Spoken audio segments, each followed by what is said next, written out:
Hi, I'll be discussing about hook tension and pipes in series and parallel. So first, hook tension. So tangential stress. Why is it called tangential stress? Since the stress is tangent to the circle. So here, it's tangent to the circle. So tangential stress is also called circumferential stress. The formula for this is pressure times the diameter of the circle over the diameter is the inner diameter of the circle and over 2 times the thickness of it. So next is the longitudinal stress. So why is it longitudinal stress? Because the stress is acting parallel to the longitudinal axis of the tank, this one. So the stress is parallel to this one. Here's the stress of it. So the formula for this is the pressure times the inner diameter over 4 times the thickness. So if ever you're given the internal pressure and the external pressure, you have to get minus it since it will be used in solving for the stress.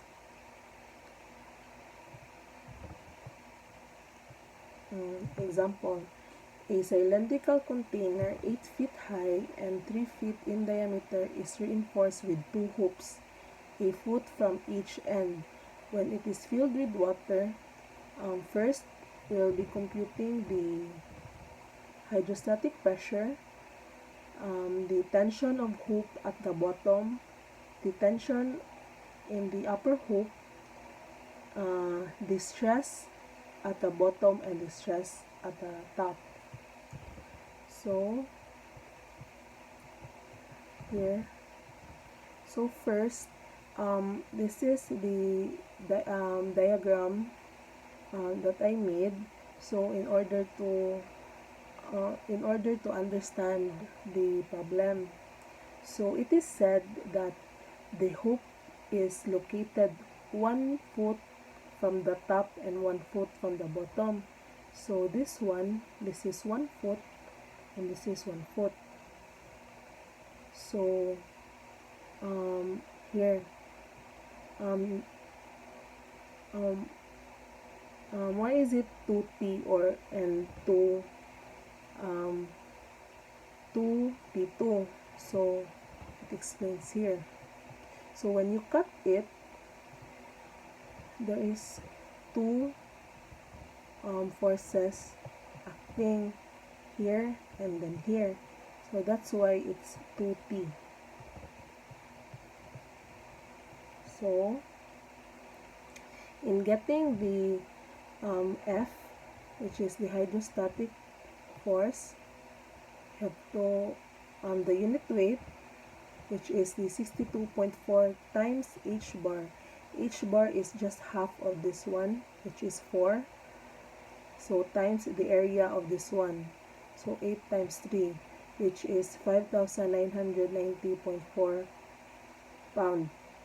So in getting the values of tension at the top and at the hoop at the top and the bottom, we will be summing up moment here. First, what is asked is the tension of hoop at the bottom. So we will be getting this one. So in order to get this one, we will have a kind of summation of moment here at this one. So we'll be able to get T2. So from that, we obtain that T2 is T2 is 2,161.42 pounds. So next, same as what we did in 7, we'll also have a summation of moment at the bottom. So in order and after this one will be T1 is 832 pounds.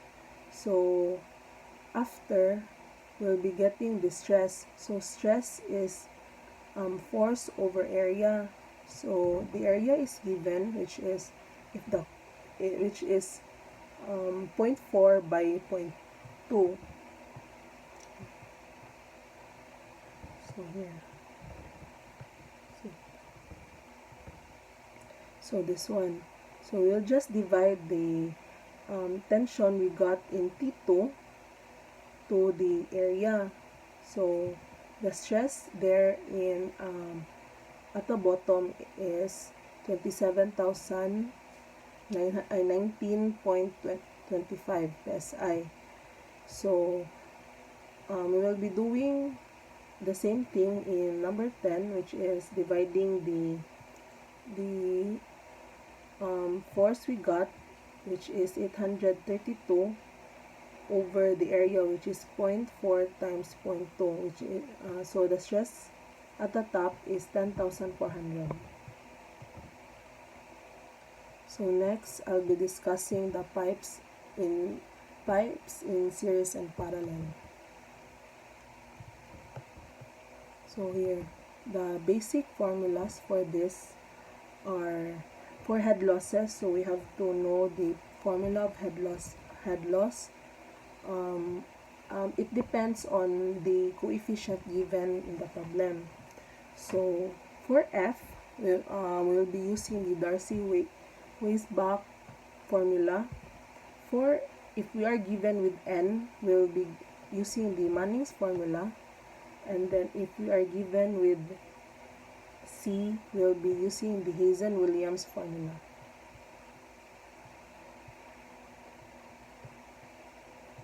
So series pipes.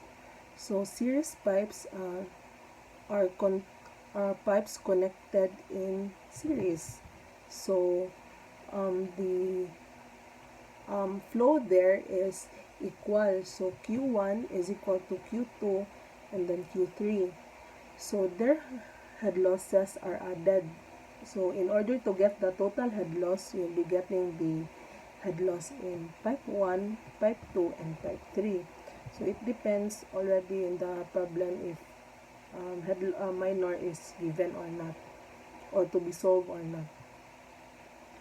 So these are just the things to be remembered, where the discharge is equal and the head loss are to be summed up. However, in parallel, it's the vice versa. So the discharge is to be added up. This one, this pipe, and this pipe are in parallel.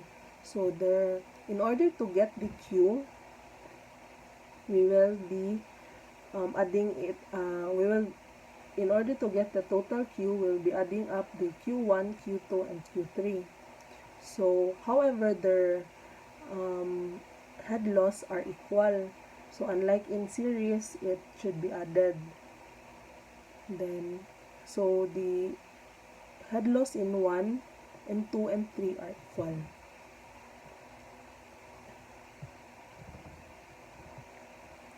So, problem. Pipelines 1, 2, 3 are connected with parallel to each other, with pipe 1 having a diameter of 450 mm and 600 meters long. Pipeline 2 is 400 mm in diameter and 800 meters long, and pipeline 3 is 500 mm in diameter and 700 meters long. The three pipes carry a combined discharge of 0.86 meter cube per second. Assume that F is 0.02 for all pipes. Compute the following. So we'll be getting the we will be solving the discharge at pipe 1, this one, the discharge in pipe 2, and the discharge for pipe 3. So you are given with the coefficient of F, since so we will be using this one, the Darcy, this one, the Darcy-Weisbach formula. So here, so so the head loss in this pipe, and this pipe are equal since they are in parallel. So we will be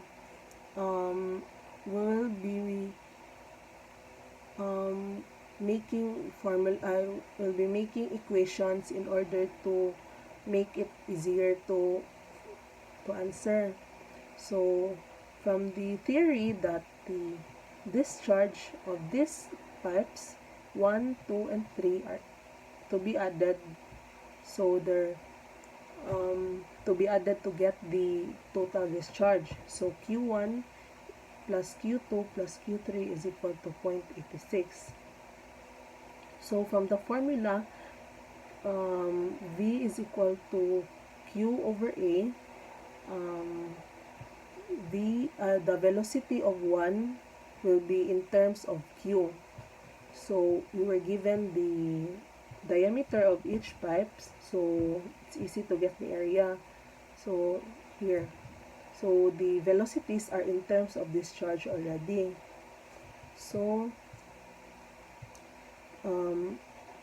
here, so head loss in 1 is equal to head loss in 2. So the 2G and the F is cancelled since they are constant in the problem. So they are in all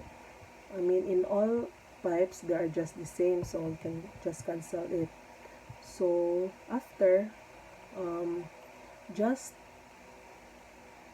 substitute the equations you have made in this equation.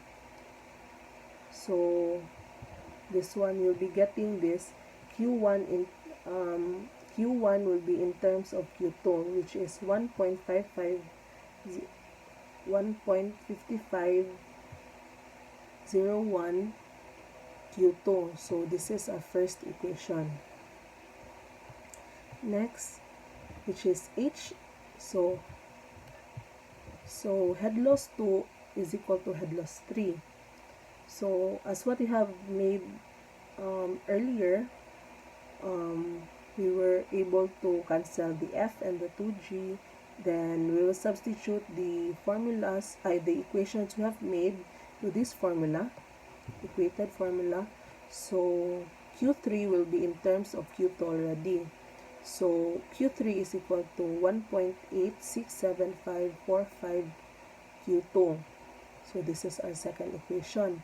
So from this equation we have made earlier that Q1 plus Q2 plus Q3 is equal to 0.86.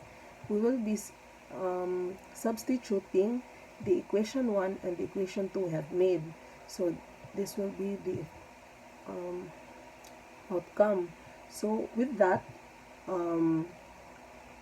everything is in terms of Q2 already. So you will be able to get the discharge of Q2. So what is asked in 7, so with this formula, the equation 1 here, this one, equation 1 we have made, which is Q1 is equal to 0.5501 Q2. So we have already the value of Q2, we were able to get it. So with this, the discharge in Q1 is 0.30176 meter cube per second. So Q2 we have solved earlier, which is 0.19467 meter cube per second. So for number 9, we will be getting the discharge of pipe 3. So by equation 2, this one, we will be able to get the discharge of it. So 1.867545 times the discharge of pipe 2. So the discharge in pipe 3 is 0.36355 meter cube per second. Thank you.